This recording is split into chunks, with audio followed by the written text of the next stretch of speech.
வணக்கம், நான் கோகிலா. இது உங்கள் ஈஸ்வர் ஆர்மி அகாடமி. இன்னைக்கு நம்ம இந்த வீடியோவில் எதை பற்றி பார்க்க போறோம் அப்படின்னா, ஸ்டாட்டிக்ல ரொம்ப இன்ட்ரெஸ்டான டாபிக்கான அவார்ட்ஸ் விருதுகளை பற்றி தான் இந்த வீடியோவில் பார்க்க போறோம். அது மட்டும் இல்லாமல் நம்மளோட சேனல்ல ஸ்டாட்டிக் மட்டும் இல்லாமல் ஹிஸ்ட்ரி, ஜியாகிரபி, பாலிட்டி அனைத்து பாடத்திட்டங்களையும் ஸ்டெப் பை ஸ்டெப்பாக நாங்கள் வீடியோ கொடுத்துட்டு வரோம். அது மட்டும் இல்லாமல் நாங்கள் கொடுக்கக்கூடிய அனைத்து வீடியோவையும் ஸ்கிப் பண்ணாமல் தொடர்ந்து பாருங்க. உங்களோட யூஸ்ஃபுல்காக தான் நாங்கள் சொல்கிறோம். ஓகேங்களா? சரி, வாங்க இன்னைக்கு அவார்ட்ஸை பற்றின வீடியோவை பார்க்கலாம். ஓகே, விருதுகள் அவார்ட்ஸ் அப்படின்றத நம்ம 3 பிரிவா பிரிச்சுக்கலாம். முதல் பிரிவு என்ன அப்படின்னா சிவிலியன் அவார்ட்ஸ், அதாவது பொதுத்துறை அவார்ட்ஸ்.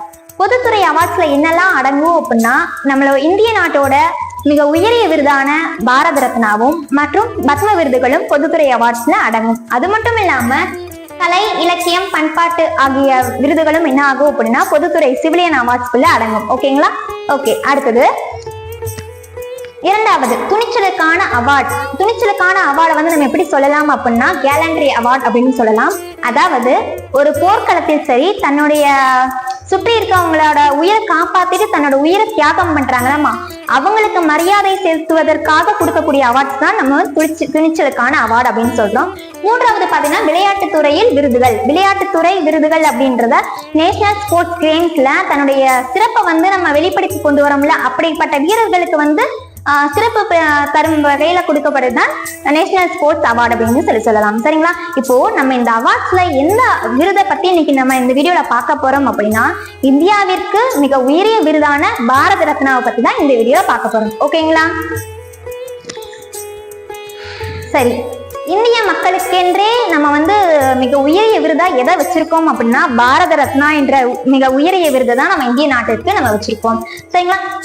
இந்த பாரத ரத்னா என்று சொல்லக்கூடிய மிக உயரிய விருது எப்ப அறிமுகப்படுத்தினாங்க, யார் அறிமுகப்படுத்தினாங்க அப்படின்னு பாத்தீங்கன்னா ஜனவரி 2ஆம் தேதி 1954ஆம் ஆண்டு அன்றைய குடியரசுத் தலைவரான ராஜேந்திர பிரசாத் அப்படின்றவரோட முன்னிலை தான் நம்ம என்ன பண்ணிருப்போம்னா பாரத ரத்னாவை அறிமுகப்படுத்தியிருப்போம். அது மட்டும் இல்லாம 1954ஆம் ஆண்டு யார் யாரெல்லாம் விருதுகளை வாங்கினாங்க, முதல் விருதை யார் வாங்கினாங்க அப்படின்னு பார்த்து. சரி, ஓகேமா, எல்லாருமே RRR படம் பார்த்துருப்பீங்க. அந்த RRR அப்படின்றத ஞாபகம் வச்சாலே போதும், இந்த தலைவர்களை நம்ம ஈஸியா ஞாபகம். அது எப்படி மேம் அப்படின்னா, முதல் ஆர் யாரை குறிக்குது அப்படின்னா ராஜாஜியை குறிக்கும். இரண்டாவது யாரு அப்படின்னா ராதாகிருஷ்ணனை குறிக்கும். மூன்றாவது ஆர் CV ராமன் அப்படின்றவரை குறிக்கும். சரிங்களா? இந்த RRR அப்படின்றத நீங்க ஞாபகம் வச்சாலே போதும். 1954ல முதல் விருதான பாரத ரத்னாவை யார் வாங்கினாங்கன்றத ஈஸியா சொல்லலாம். சரிங்களா?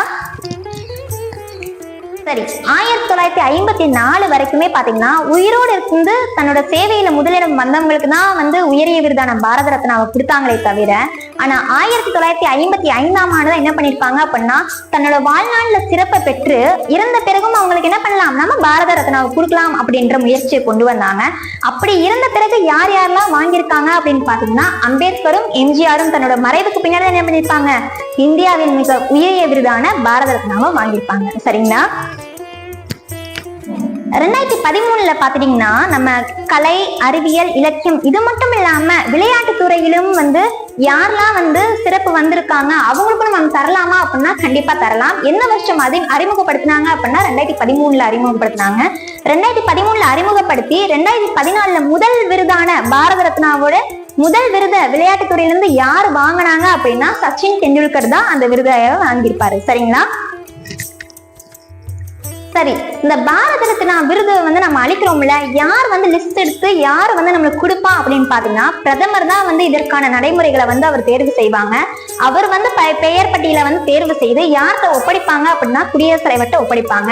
குடியரசுத் தலைவர் தான் நம்மளுக்கு என்ன பண்ணுவாங்க, விருது பாரத ரத்னா விருதை நம்மளுக்கு வழங்குவாங்க. ஓகே, அது மட்டும் இல்லாம இதுல ஒரு ரூல்ஸ் அண்ட் கண்டிஷன் இருக்கு. என்ன அப்படின்னா பாரத ரத்னா விருது பெற்ற யாருமே தன்னுடைய பெயருக்கு முன்னாடி என்ன வச்சிருக்க கூடாது, அடைமொழியை நம்ம வச்சிருக்க கூடாது. ஓகேவா? பாரத ரத்னா நம்ம விருதே பெற்றிருந்தாலும் அவங்க என்ன பண்ணக்கூடாது, தன்னுடைய பெயருக்கு முன்னாடி பாரத ரத்னா அப்படின்ற அடைமொழியை வச்சிருக்க கூடாது. பாரத ரத்னா விருதுல எப்படி இருக்கும் அப்படின்னு பாத்துட்டீங்கன்னா செப்பு உலோகத்தால் ஆன இடைவெளியில பிளாட்டினம் உலோகத்துல என்ன பண்ணிருப்பாங்க அப்படின்னா சூரியனானது பொதிக்கப்பட்டிருக்கும். ஓகேங்களா? பாரத ரத்னா விருது எப்படி இருக்கும் அப்படின்னா இப்படிதான் இருக்கும், பாத்துக்கோங்க. சரி, பாரத ரத்னா என்ற வார்த்தை வந்து எதுல பொறிச்சிருப்பாங்க அப்படின்னா வெள்ளி இதுலதான் வந்து அவங்க பொறிக்கப்பட்டிருப்பாங்க. அது மட்டும் இல்லாம அதோடைய பின்புறத்துல என்ன இருக்கும் அப்படின்னா சத்தியமேவ ஜெயதே என்று சொல்லுகின்ற வாய்மையே வெல்லும் அப்படின்ற வாசகத்தை வந்து பாரத ரத்னாவிற்கு பின்புறமானது பதிக்கப்பட்டிருப்பாங்க. சரி, இது மட்டும் இல்லாம வி கிரி, முன்னாள் முதலமைச்சர் காமராஜர், எம்ஜிஆர் ஆகியோரும் இடம் பிடிப்பாங்க. பாரத ரத்னா இந்தியாவிற்கு மிக உயரிய விருதான பாரத ரத்னாவை வாங்கியிருப்பாங்க. குடியரசுத் தலைவர்கள், முன்னாள் குடியரசுத் தலைவரான அப்துல் கலாம் ஐயாவும் வாங்கியிருப்பாங்க, சுப்புலட்சுமியும் வாங்கியிருப்பாங்க, சிதம்பரம் சுப்பிரமணியம் இவங்க அனைவரும் இடம் பிடிப்பாங்க. மிக உயரிய விருதான பாரத ரத்னாவை வாங்கியிருப்பாங்க. மேலும் இந்த பாரத ரத்னா விருதை பத்தி நம்ம தெரிஞ்சுக்கணும் அப்படின்னா இதுவரைக்கும் 1954 ஆரம்பிச்சு 2024 வரைக்கும் மொத்தம் எத்தனை பேருக்கு இந்த விருதை கொடுத்திருக்காங்க அப்படின்னா 48 பேருக்கு இந்த விருதை கொடுத்திருக்காங்க. அந்த 48 பேர்ல வந்து எத்தனை பேர் குடியரசுத் தலைவர்கள் அப்படின்னா 6 பேர் வந்து குடியரசுத் தலைவர்கள். அது மட்டும் இல்லாம தன்னோட மறைவுக்கு பின்னாடி இந்த பாரத ரத்னா விருதை பெற்றவங்க எத்தனை பேர் அப்படின்னா 14 பேர் பெற்றிருக்காங்க. இந்த பாரத ரத்னா விருதை வந்து இதுவரைக்கும் வருஷத்துக்கு எத்தனை அதிகபட்சம் கொடுப்பாங்க அப்படின்னா 3 விருதுகள் தான் கொடுப்பாங்க. ஆனா முதல் முறையாக இந்த வருகின்ற 2025 தான் என்ன பண்ண போறாங்க அப்படின்னா 5 தலைவர்களுக்கு வந்து நம்ம அனௌன்ஸ்மெண்ட் பண்ணியிருக்காங்க. அது மட்டும் இல்லாம இந்த விருதுகளை பத்தி சொல்லணும் அப்படின்னா இந்தியாவின் மிக உயரிய விருதான பாரத ரத்னா விருதை இந்தியாவில் வாழ்கின்ற மக்களுக்கு மட்டுமா அப்படின்னா கண்டிப்பா இல்ல. மற்ற நாட்களில வந்து நம்ம சிறப்பை பெற்று அவங்களோட தனித்துவத்துல அவங்களோட துறையில வந்து நம்ம அவங்க மேலோங்கி இருந்தாங்க அப்படின்னா என்ன பண்ணலாம், அவங்களுக்கும் நம்மளோட நாட்டுல உயரிய விருதான பாரத ரத்னாவை அவங்களுக்கும் நம்ம வழங்கலாம். ஓகேவா? இந்த வீடியோ உங்களுக்கு கண்டிப்பா யூஸ்ஃபுல்லா இருக்கும் அப்படின்றத நாங்க நம்புறோம். அது மட்டும் இல்லாம இந்த சாப்டர்ல இருந்து உங்களுக்கு ஏதாவது டவுட்ஸ் இருக்கு அப்படின்னா கண்டிப்பா கமெண்ட் பண்ணுங்க. அதே மீறி உங்களுக்கு டவுட்ஸ் இருக்கு, அதை நான் கிளியர் பண்ணணும் அப்படின்னா ஸ்கிரீன்ல தெரிந்த இந்த நம்பருக்கு கால் பண்ணி உங்களோட டவுட்டை கிளியர் பண்ணிக்கோங்க. சரிங்களா? தொடர்ந்து எங்களோட வீடியோ உங்களுக்கு தொடர்ந்து வரணும் அப்படின்னு நினைச்சீங்கன்னா எங்களோட வீடியோவை லைக் பண்ணுங்க, ஷேர் பண்ணுங்க, சப்ஸ்கிரைப் பண்ணுங்க அண்ட் மறக்காம பெல் பட்டனை கிளிக் பண்ணிருங்க. Thank you friends.